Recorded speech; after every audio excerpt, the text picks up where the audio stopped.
Alright, so here next to this pond and the longhorn cattle behind us in Texas, I'd like to tell you all about and give you the context about a poem of mine titled The New T-Rex, which the New T-Rex was the second poem that I ever wrote, and it was at the age of about 11 is whenever I wrote it.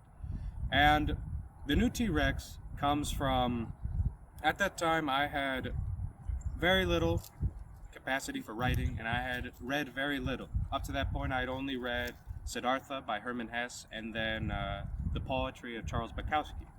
But at that point, I started reading a lot more, namely James Broughton, a film poet and a regular poet that is from America. And normally he's not really well known, but it was his poetry combined with poetry of Rimbaud and Molana and a few others. And more than that, it was a study I was doing of Confucianism, Buddhism, and Christianity, which all those things together inspired me to start and to continue writing poetry. And the second poem that I ever wrote, being The New T-Rex, it came out of that trying to gain understanding, of that experimentation to find out what it is that I'm creating and what voice I have after getting all of these different influences, or at least starting off. And so it was the fusion of that in this poem I wanted to ask the question, what is a God?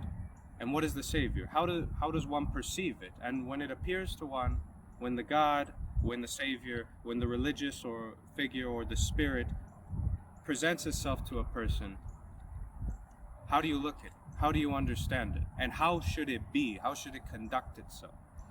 And taking the idea of the Savior, or of the Anointed One, that's what the poem is focusing in on asking those questions. And more than that, the reason that I gave it the name, the New T-Rex, had to do with the fact of, Tyrannosaurus Rex, the name means king tyrant lizard. And in the same way that it is such a landmark figure in paleontology and in the imaginations of children, and at that time of my imagination, because it's the most well-known dinosaur,